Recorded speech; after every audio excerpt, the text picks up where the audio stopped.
Estimados participantes, bienvenidos a esta última sesión referido a lo que es técnica de análisis y evaluación de los riesgos en el marco siempre del ISO 31000, ¿no? Después de haber desarrollado la parte teórica de lo que es la gestión de los riesgos, quiero compartir con ustedes algunos cuadros de técnicas de análisis, ¿no?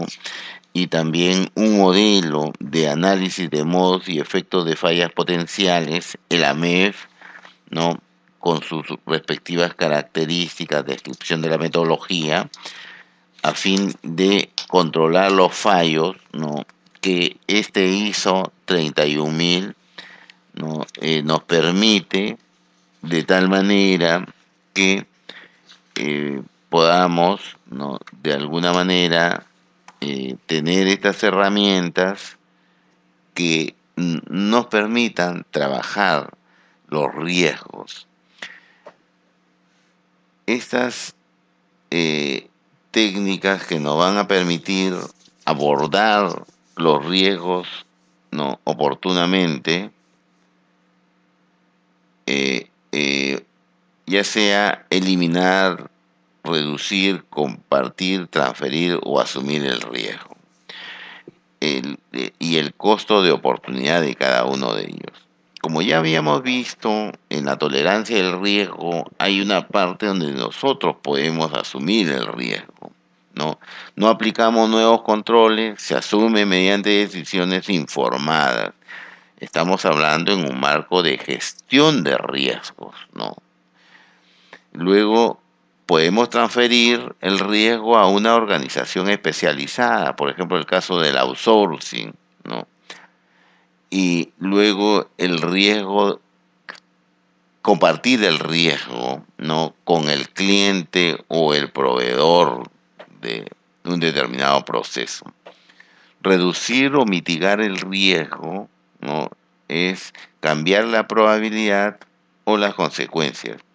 Eliminar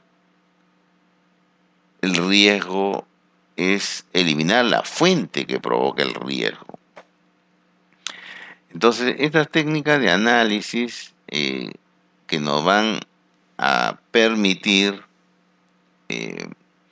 tener un marco de referencia para el proceso de evaluación del riesgo. En cuanto a las técnicas, es muy común conversar o señalar que el tormento de ideas, ¿no? Es una de ellas, la más común. Las entrevistas estructuradas o semiestructuradas a los funcionarios y servidores inclusive.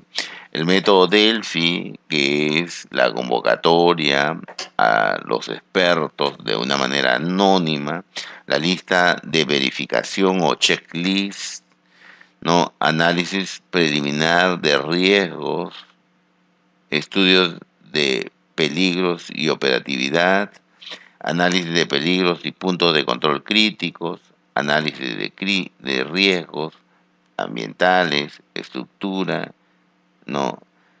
Estructura y sí que ocurre, análisis de escenario. Entonces, aquí en la identificación del riesgo podríamos tener si es muy aplicable o no aplicable.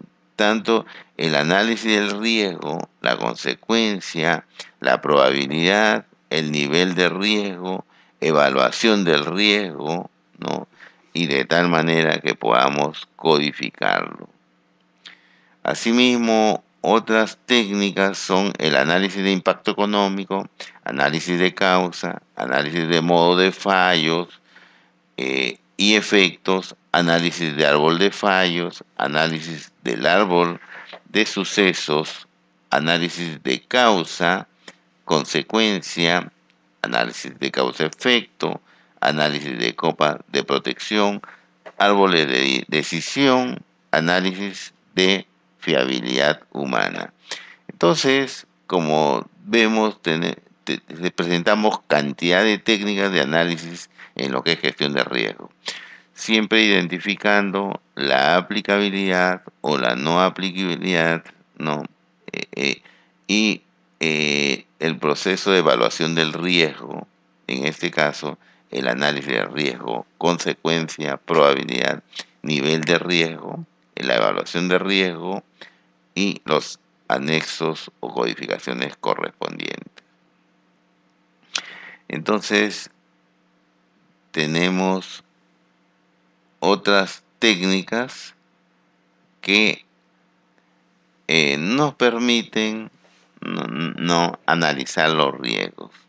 El análisis de la pajarita, mantenimiento centrado en la confiabilidad, análisis de errores de diseño, análisis de Markov, simulación de Monte Carlo, estadísticas y redes, curvas FN, índice de riesgo, matriz de consecuencia y probabilidad, ¿no? Aquí vemos que esos son muy aplicables, ¿no? En lo que es gestión de riesgos, ¿no? Eh, Hay otros que son aplicables, ¿no? Y algunos que son no aplicables dependiendo de lo que se va a evaluar, la consecuencia o la probabilidad, el nivel de riesgo, evaluación del riesgo. Entonces, en este modelo causa modo de fallo efecto continuo, no vamos a ver la implicancia en el efecto si es potencial o es monetario, ¿no? Una técnica que sí se aplica en, en lo que es gestión de riesgos, una herramienta importante que es muy potente, ¿no? Que nos permite nosotros mismos elaborar nuestras matrices de riesgos, ¿no? Entonces, ese AMEF o el análisis de modo y efectos de fallas potenciales es un proceso sistemático para la identificación de las fallas potenciales, del diseño de un producto o un proceso antes de que estos ocurran, con el propósito de eliminarlas o de minimizar el riesgo asociado a las mismas. Entonces, esta metodología nos permite ver las fuentes que originan el riesgo, identificar los modos potenciales de la falla, identificar el efecto y estimar la severidad, encontrar las causas potenciales de la falla, controles actuales, nivel de detección, determinar la ocurrencia, calcular el nivel probable de riesgo, establecer controles sugeridos y recalcular el nivel probable de riesgo, ¿no? Son 9 pasos. Luego, la causa de los modos de falla. Son las posibles causas para cada modo potencial. Entonces, aquí con este método no solamente nos quedamos con la probabilidad de ocurrencia, el impacto o en todo caso la consecuencia, sino vamos hasta la causa y los controles, ¿no? También vamos a analizar la causa de la falla, ¿no? Las posibles causas para cada modo potencial, ¿no? De falla, de manera como podría ocurrir la falla. Se pueden usar diversos métodos para determinar las causas. Diagrama de Ishikawa, diagrama de árbol, etc. Métodos para la valoración de los riesgos,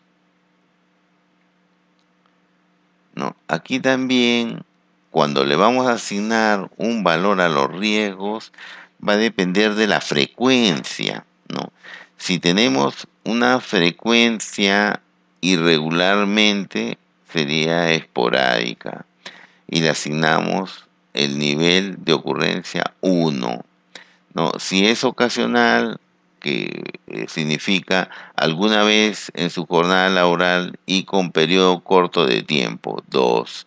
Frecuente, varias veces en la jornada laboral, aunque sea con tiempos cortos, 3, y continuamente varias veces en la jornada laboral, ¿no? Luego el nivel de deficiencia también, ¿no? Un puntaje 1, 2, 6, 10, aceptable, mejorable, deficiente, muy deficiente, con su respectivo significado. Determinación de nivel de probabilidad, ¿no? Aquí también, en base al nivel de deficiencia del 1 al 10, ¿no? Tenemos, ¿no? El nivel de ocurrencia y el nivel de deficiencia. De, eh, Fíjense que tiene relación con el cuadro anterior, con calidad de control 1, 2, 6, 10, ¿no? 1, 2, 6, 10, el nivel de deficiencia y el nivel de ocurrencia 1, 2, 3, 4, ¿no? De tal manera que yo pueda, en la multiplicación, ¿no? De 4 por 10, 40, ¿no? Para el nivel del primer nivel, y así sucesivamente, ¿no? De tal manera que se vea la aplicabilidad también. Significado de los diferentes niveles de probabilidad. Tenemos probabilidad baja, media, alta, muy alta, ¿no? Y también tenemos de sus significados respondientes. Estas son herramientas que nos permiten, no, eh, evaluar los riesgos. Luego, la determinación del nivel de severidad y consecuencia, para que vean, ¿no?, cuán potente es esta norma internacional. Entonces tenemos ya otros niveles de consecuencia, ¿no? Ya no el 1, 2, 3 o el bajo, medio, alto, sino acá tenemos leve, grave, muy grave, catastrófico, ¿no? Con sus porcentajes correspondientes del nivel de consecuencia, ¿no? Y los daños al proceso, daños personales, estrategia, ¿no?, dependiendo de qué es lo que ocasiona. Luego también nosotros podemos estructurar o determinar el nivel de riesgo, ¿no?, con estas tablas debidamente diseñadas. Significado del nivel de intervención, ¿no?, y con sus respectivos rangos. Nivel de intervención 1, situación crítica; 2, corregir, adoptar medidas de control; 3, mejorar si es posible, ¿no? Como podemos ver, este modelo ANFE, ¿no?, tiene su etapa 1, detecta la falla, el modo de falla. Luego se evalúa la severidad, se evalúa la probabilidad de ocurrencia, se evalúa la probabilidad de detección y se determina la probabilidad de riesgo. Entonces aquí también tenemos el ranking de la severidad, desde ninguno, muy menor, hasta riesgoso sin advertencia, con su puntaje del 1 al 10 en el ranking, ¿no? Y con el criterio de severidad del efecto. Igual la probabilidad, con su ranking también de 1 a 10, ¿no? Y lo que significa en cuanto a rangos de probabilidad de falla. Entonces, aquí se aprecia también la respectiva descripción, así como la detección del 1 al 10 y sus respectivos niveles. Entonces, Entonces, si bien es cierto que ya esto es solamente como una referencia, ¿no? de lo que eh, eh, las herramientas que nos ofrece estos estándares internacionales, ¿no? que eh, para su aplicación nos permitiría una mayor severidad en la evaluación y la valoración del riesgo, para lo cual nos va también a otorgar mayor información para aplicar, para el tratamiento al riesgo, ¿no? Para la respuesta al riesgo, de tal manera que aseguremos una mitigación, si debemos transferir el riesgo, compartirlo, ¿no? o eliminarlo, o dependiendo de nuestro apetito de riesgo, tolerarlo o aceptar el riesgo. A estas alturas del curso, ¿no? Eh, Antes de desarrollar esta presentación, el nivel probable de riesgo, como les dije al inicio, en relación al costo, que tiene solamente dos variables, que es la ocurrencia y el impacto, ¿no? Aquí, con estas herramientas de estándares internacionales, tenemos tres variables para determinar el nivel de probabilidad de riesgo: la severidad, por la ocurrencia, por la detección. Entonces, la detección es el nuevo factor.